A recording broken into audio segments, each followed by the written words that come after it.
Oke, assalamualaikum warahmatullahi wabarakatuh. Gimana kabarnya teman-teman semua? Semoga selalu sehat dan dilindungi oleh Allah Subhanahu Wa Taala dimanapun kalian berada. Amin. Aku di sini mau sharing ke kalian pengalaman nikah di Turki karena banyak yang tanya teman-teman untuk dokumennya nikah di Turki itu apa aja, terus tahapannya gimana, prosesnya gimana gitu kan, ribet atau enggak. Oke, untuk ribet atau enggaknya mindset kalian harus diubah ya. Untuk kata-kata ribet, susah, sulit itu harus kalian buang jauh-jauh. Mindset kita itu soalnya mempengaruhi banget loh. Kalau mindset kita itu bilang ribet, ya semuanya kayak berasa ribet, padahal semua stepnya sama aja sih menurut aku gitu kan. Kita harus relaxing, kita harus pikir semuanya gampang kok, emang udah jalannya kayak gini gitu, emang udah prosesnya kayak gini, harus dilakuin, yang udah prosesnya mau gimana lagi gitu kan. Jadi saran aku sih kalian harus jangan pakai kata ribet di mindset kalian, harus harus easy.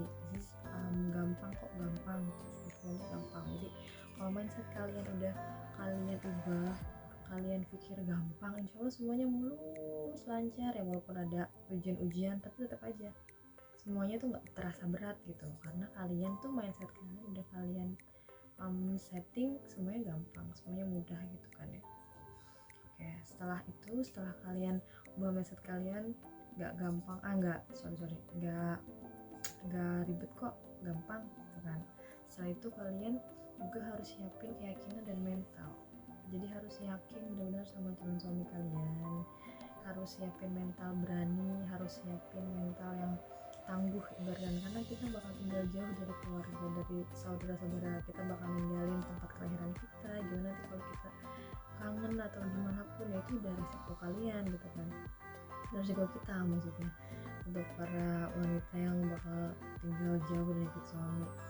Itu udah benar harus pikirin secara matang gitu.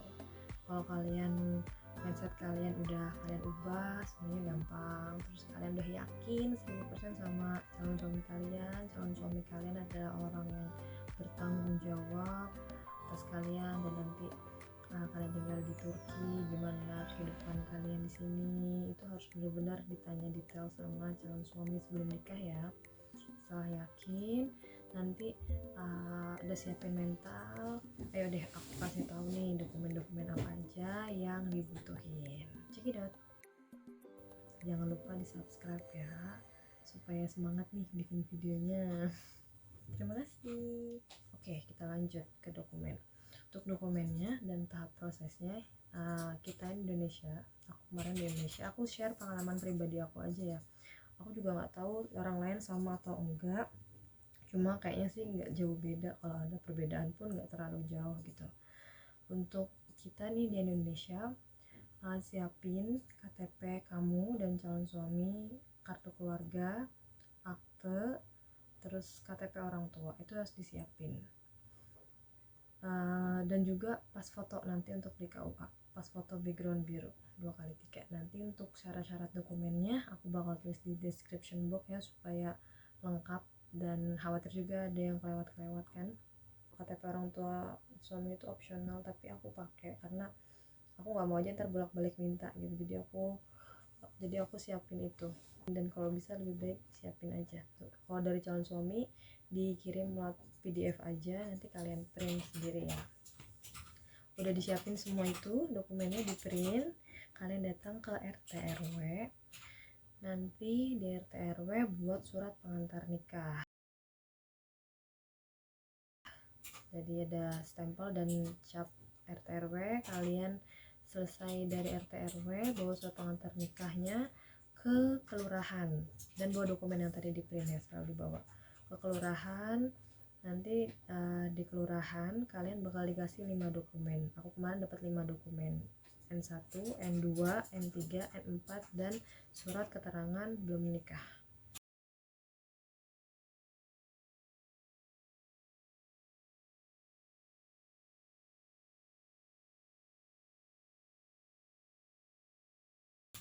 Di N1 ini ada tanda tangan bapak lurahnya, N2 nanti yang tanda tangan pihak KUA, N3 adalah persetujuan menikah mempelai, jadi yang tanda tangan kamu dan calon suami.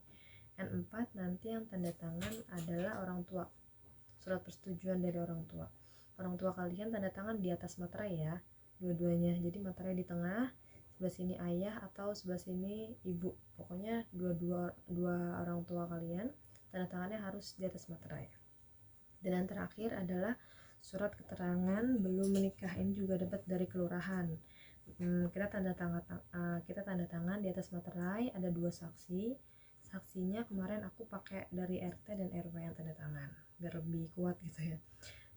Dan semua dokumennya kalau udah dapet dari kelurahan, kita bawa ke KUA. Nanti KUA akan ngecek data kalian. KUA bakal ngecek data kalian, data kamu khususnya ya, WNI, karena kita kan WNI. Dicek apakah kita tidak terikat pernikahan dengan siapapun gitu.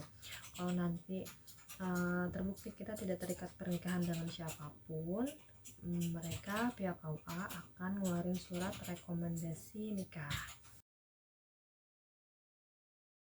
Nanti surat rekomendasi nikahnya ditanya paling menikahnya di Turki di kota apa gitu. Aku kemarin bilangnya di Istanbul. Setelah udah dapat surat rekomendasi nikah, untuk kalian yang walinya, yang ayahnya sudah meninggal, atau wali kalian yang berhalangan hadir ke Turki karena mazhab kita Syafi'i, kalian bawa juga surat taukil wali bil kitabah ya, minta di KUA. Dan sebenarnya untuk nikah di Turki sendiri pun, karena mazhab Hanafi itu nggak butuh wali, nggak pakai wali sebenarnya, tapi karena kita mazhab Syafi'i di Indonesia, kita bawa aja surat dokumen itu. Nah, selesai itu, jadi dokumennya dari RT RW rekomendasi nikah, dari kelurahan ada 5 tadi ya. Terus ada rekomendasi nikah dari KUA dan taukil wali bil kitabah untuk yang walinya gak ikut ke Turki gitu. Dan yang terakhir dokumen yang dibutuhin adalah SKCK. SKCK buatnya di Polda atau Mabes Polri, karena ini SKCK luar negeri. Kita nggak bisa buat di Polres atau Polsek, karena Polres atau Polsek hanya untuk SKCK dalam negeri gitu. Jadi kalau aku kemarin udah Metro Jaya Jakarta, karena KTP aku kan Bekasi under di areanya Polda Metro Jaya. Terus kalau misalkan untuk kalian yang misalkan KTP kalian KTP Bandung tapi kalian tinggal di Jakarta atau posisi kalian lagi di Jakarta, kalian kan kalau mau ke Bandung jauh ya, harus balik dulu ke Polda Jabar. Nggak perlu, kalian bisa buat di Mabes Polri, karena Mabes Polri melayani pembuatan SKCK dari seluruh provinsi di Indonesia gitu. Jadi kalian nggak perlu balik tuh ke Polda Jabar gitu, cukup di Mabes Polri juga bisa. Setelah itu semua lengkap dokumennya, kalian terbang deh ke Turki. Nah di Turki untuk terbang paspor biasa ya. Oh ya, aku lupa kan, paspor, kalian pasti udah punya paspor dong sebelum nyiapin dokumen nikah. Nanti paspornya juga kalian selalu bawa ya, karena khawatir untuk KUA, kadang KUA aku pun minta paspor gitu. KUA aku minta paspor, dan untuk SKCK juga pakai paspor. Buat SKCK pakai paspor.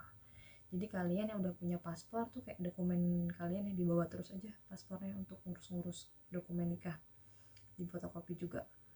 Oke, setelah untuk Turki persyaratannya ada paspor, visa, aku visanya buat online jadi namanya e-visa. Terus ada PCR test dan Heskot.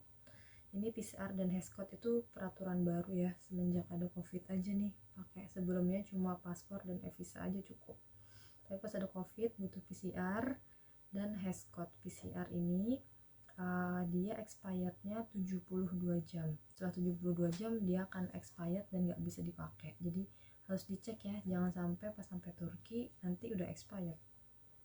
Terus untuk Heskot ini ada websitenya, nanti akan aku share juga.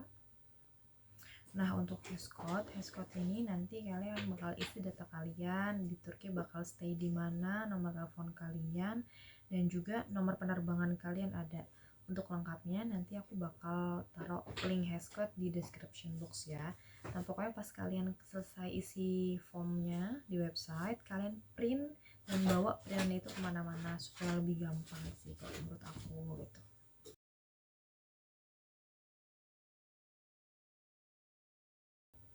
Sampai di Turki, kalian bakal ketemu calon suami. Oke, udah sampai di Turki.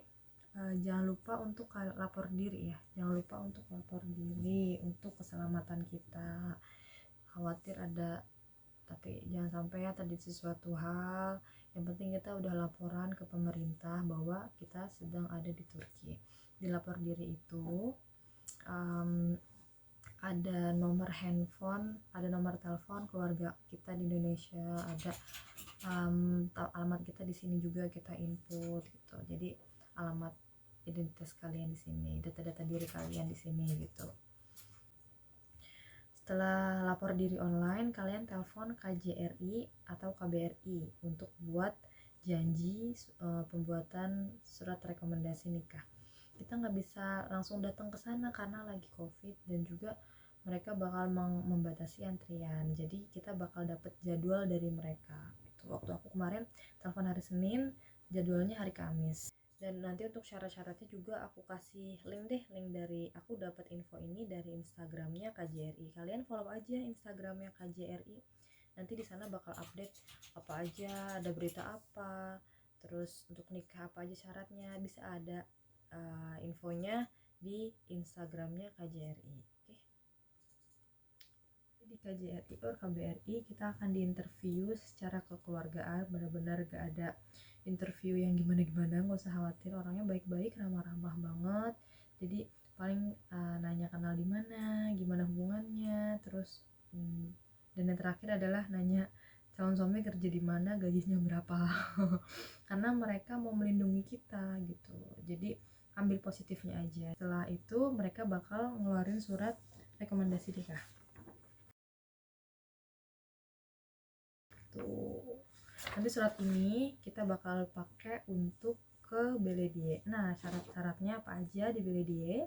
Setelah dapat surat dari KJRI atau KBRI, kalian minta legalisir ya, pasti dilegalisir sama mereka. Terus kita bawa ke Kaymakamlok. Kaymakamlok itu apostil, untuk diapostil kayak dilegalisir gitu ya. Untuk ke Beledie sendiri, kalian harus tanya ya. Kalian harus tanya apa aja syarat yang dibutuhin, karena setiap Beledie itu beda-beda ternyata. Kasusnya aku dan temanku pun beda. Temanku cuma butuh paspor untuk identitasnya ya. Tapi kalau di Beledie aku kemarin nikah, mereka butuh KTP, paspor, akte lahir aku yang harus ditranslate, harus dilegalisir dan diapostil. Terus di Kaymakamlok apostilnya, dan juga mereka minta surat tes kesehatan. Mereka juga minta surat rekomendasi nikah dari KJRI dan pas foto. Untuk aku yang kemarin mereka minta. Nah, untuk tes kesehatan aku mau sharing juga. Tes kesehatan itu kita minta surat pengantarnya di Salak Hoja. Kebetulan banget di Salak Hoja dekat rumah kita kemarin mereka nggak bisa melakukan tes kesehatan untuk orang luar negeri. Jadi aku untuk tes kesehatannya kemarin di rumah sakit swasta sama suami, dan itu harus berbayar. Kalau kalian tes kesehatan di Salak Hoja itu bisa gratis, tapi gak semua Salak Hoja menerima orang luar negeri gitu. Tergantung kebijakan masing-masing juga ya. Jadi kemarin aku sama suami tes kesehatan untuk aku pribadi, untuk aku sendiri ya. Tes kesehatannya di rumah sakit. Setelah kita bawa hasil tes kesehatan, kita datang lagi ke Salak Hoja, mereka bakal buatin surat pengantarnya gitu. Oke, setelah itu apa lagi ya?